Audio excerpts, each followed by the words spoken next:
My grace is sufficient for you, for power is made perfect in weakness. I speak to you today as a sinner to sinners, as the beloved of God to God's beloved, as one called to bear witness to those called to bear witness. Amen. Please be seated.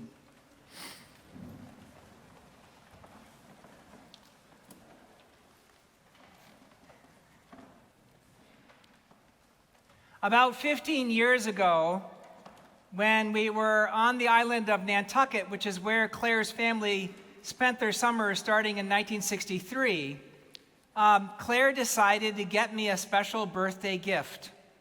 She decided to get me surfing lessons. And I was delighted, and I said, well, you've gotten me exactly what you wanted. We were going to go together, and we went to this beautiful beach that is off the beaten path. It's called Princess Beach, and we met an instructor there, and there were 3 surfboards set out beautifully on the beach. And we got there, and the surf instructor is exactly how you would imagine him to be. He was small, wiry, with hair that stood up straight and was bleach blonde, and he looked at me and he said, "You're a big guy, and big guys don't do too well surfing." I said, "It's okay. It's really, the focus has to be on the missus. I'm just kind of here." And so we did these lessons where we would kind of lie on the board and jump up into a surfing position, and then we would lie down again. And that was basically all the lesson entailed. And then we went into the water. And the surf instructor and Claire went about 150 yards away from me, and I was over there kind of by myself and enjoying the sand and the surf and the spray and the day and the sun.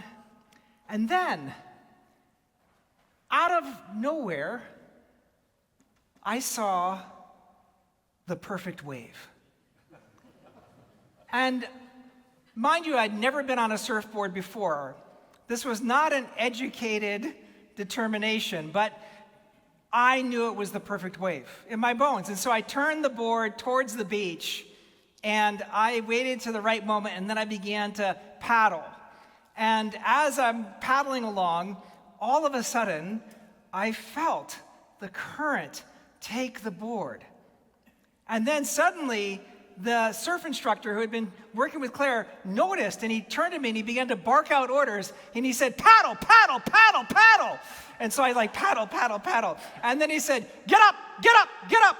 And so I did like a modified burpee that I had done when I was, doing CrossFit. And I kind of just went, blah, like this. And I stood, and I suddenly got this incredible moment of exhilaration, and then startlingly stability.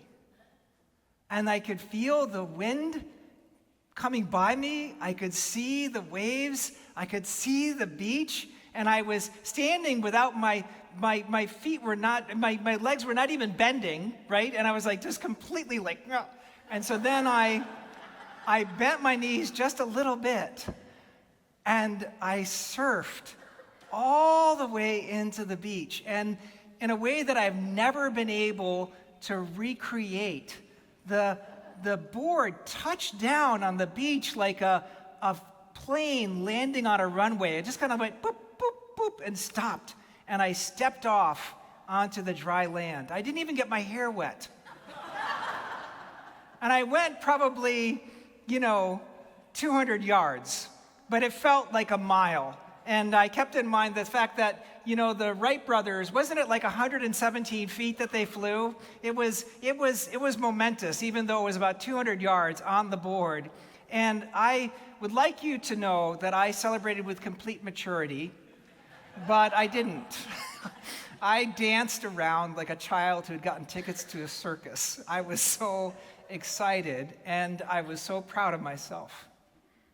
And for some reason, that day, the water, the waves, the wind, the board, everything worked together, and I surfed.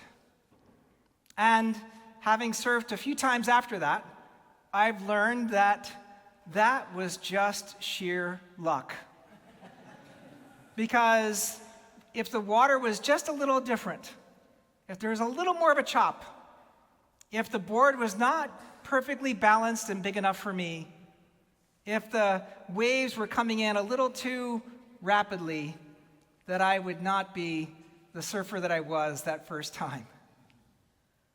And I've thought about that experience of surfing, that exhilaration of surfing, that unexpected grace of surfing time and time again, because it became and has become for me a kind of window into what it means to live by grace. Rumi, the wonderful Sufi poet, said the following: "You are so weak, give up to grace. The ocean takes care of each wave till it gets to shore. You need more help than you know." Grace is something that is beyond us. We see images of it in nature, and we see a shadow of it in human relationships. But grace is always greater. It's always bigger than we are. It always is something that comes to us in a way that is astonishing and unexpected. And that is what Paul is talking about today when he hears those words from God, "My grace is sufficient. My power is made perfect in weakness." Grace is defined in the Greek as karatos, and it means favor or gift or specialness or kindness. Whatever it is this unbelievable, beautiful gift from God, and it's ultimately the gift of God's self. And that presence and power of God working with us and through us and in us is something that is truly one of the large claims that Christianity makes. Christianity says and states and claims that Jesus Christ is the grace of God incarnate.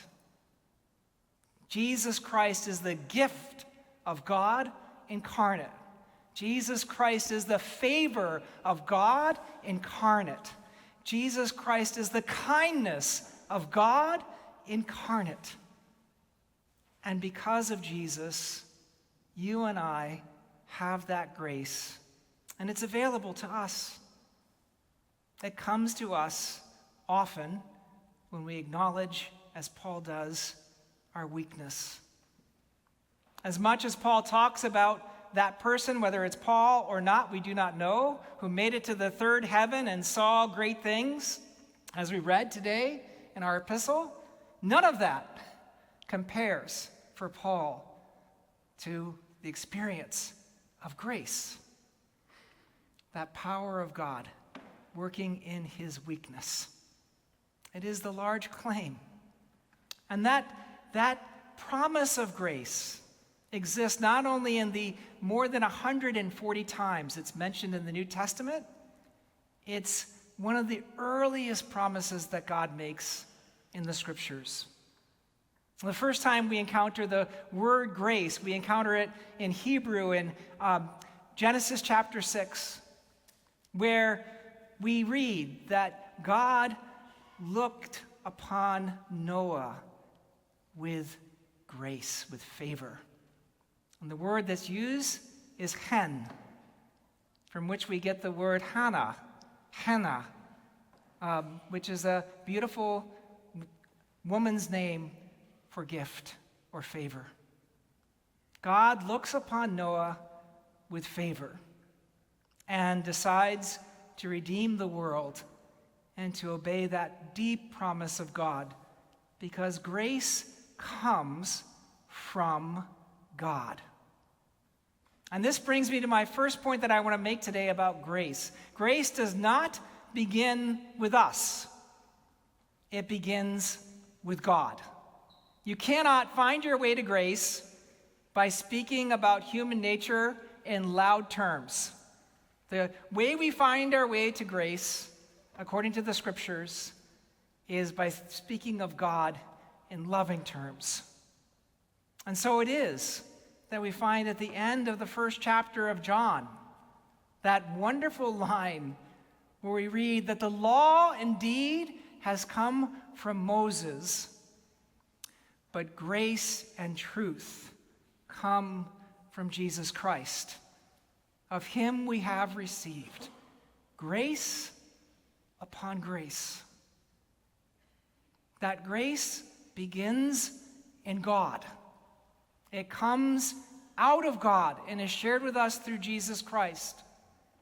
And it comes to us as surprise, as favor, as kindness, as love, as God's power and God's presence working with us and in us and through us.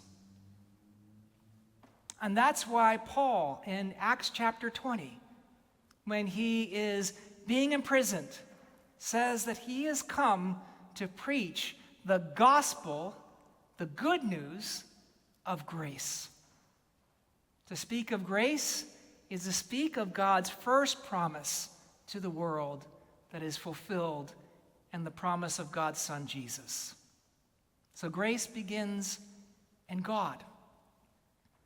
And grace is always a revelation. That is what Paul is trying to draw our attention to. The person who climbs up to heaven is someone who has received a revelation of God, a little bit like a near-death experience. But none of that compares to the revelation of grace to Paul where he is. Wherever you are, whatever you face, whatever you struggle with, whatever gets you down, whatever makes you anxious, whatever upsets you, God's grace is there with you, working through you and in you through Christ. That is the large promise of Christianity. And it's a revelation that should astonish us. It's something that we can see if you read the scriptures again for the first time. You see that grace is powerful. It astonishes the hearers because they had assumed that God had every right to be angry with them, but instead, God's love comes through. And that is truly astonishing. And if you ever have any trouble reading through the scriptures and can't find that astonishment, just imagine as you read it that you are hearing these words of God's grace for the first time. And I think you'll experience something like that astonishment that the first people heard when they heard that God's grace was made perfect in weakness. And finally, and most importantly, grace is a relationship. It's not something that is self-sufficient. It doesn't make us all that we can be. That's the lie we're told in our culture, that we can be completely self-sufficient always. Charles Taylor, a great philosopher, calls this the myth of the buffered self, that we can create this buffering around ourselves, this kind of like cotton batting around ourselves, and so we'll be safe. Nothing makes you safe except relationship. And relationship happens when you are in a kind of grace, when one side drops their shoulders in a fight. That is grace. When one person decides to lean in and to be loving, even though their feelings are hurt, that is grace. When someone decides to ask for forgiveness and to enter into that space of vulnerability, that is grace. In that moment when people decide to limit themselves and let God be larger in their life, that is grace. And that grace is something that has been missing from our political culture for several years. As I was preparing for this sermon, I was thinking about that wonderful moment on the beach and the surfing. And I went to the Museum of Modern Art, and I began to look at some images of surfing. And I found the image that is on your bulletin cover today, and that you'll all see at home in just a moment, is from a film that was done in 2016 called the Gaza Surf Club. And these are a group of people who decided that they wanted to be surfers. And surfboards were illegal to be imported into Gaza. It was considered a security threat by the Israelis. And so they had to build their own surfboards, which they did by watching YouTube. And they decided to learn surfing by watching YouTube. And they went out and they courted a lot of censure from the religious authorities because they invited women to surf too. And they all went out and they started surfing. And one of the leaders of the Gaza Surf Club said that when he was in the water, it was like a kind of psychotherapy, because he could feel the water and the waves, and he could see that deep relationality with the world that was being denied him as a Palestinian. This world has made grace a scarce commodity, not only in Gaza, but also in Ukraine and even in our United States. We have lost that sense of working across the aisle with each other. We've lost that sense of somehow giving a little bit of ground. Negotiation is not merely the overlap of interests, but usually someone has to let their shoulders drop. And there has to be a little bit of a compromise where we give up something. That skill is full of grace. Grace is not just a personal thing. It also has political ramifications. It determines your politics in the small p sense, as well as your politics in the large P sense.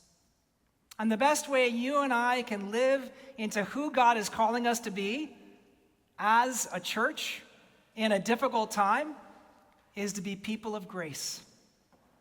To demonstrate to this world that there is something larger than all of us, always in mind.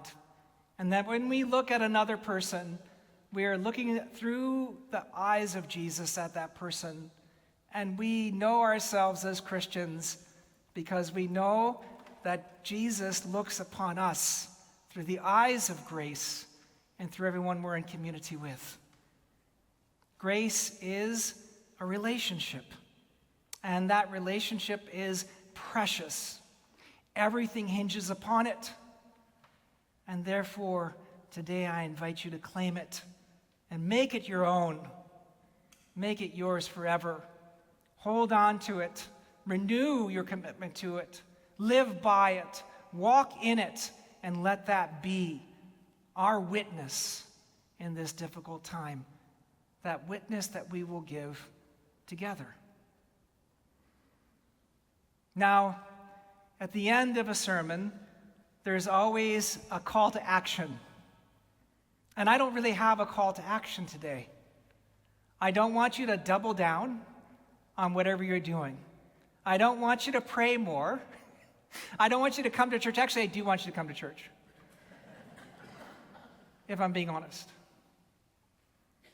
I want you to learn to surrender better. Because that is what Paul discovered. Is when he learned to surrender, God became larger in his life. And as much as that first time surfing was a moment of triumph, it happened because I just surrendered. I just stood up. I followed the call. I obeyed the directives of the surf instructor, and I just jumped up and surfed all the way in. I've spent the rest of my surfing career trying to find my way back to that point of surrender, because that surrender is everything. Ask anybody who has successfully beaten addiction, and they will tell you that surrender is the most important thing you can do. You have to come to believe that there was a power greater than yourself that can restore you to sanity, and you have to turn your will and your life over to God as you understand him. Surrender. That surrender is powerful, and God's power is made perfect in weakness. So take some time, not to engage in any effort, not to do anything great, simply to let go and let God and be changed. You are so weak. Give up to grace. The ocean takes care of each wave till it reaches the shore. You need more help than you know. Amen.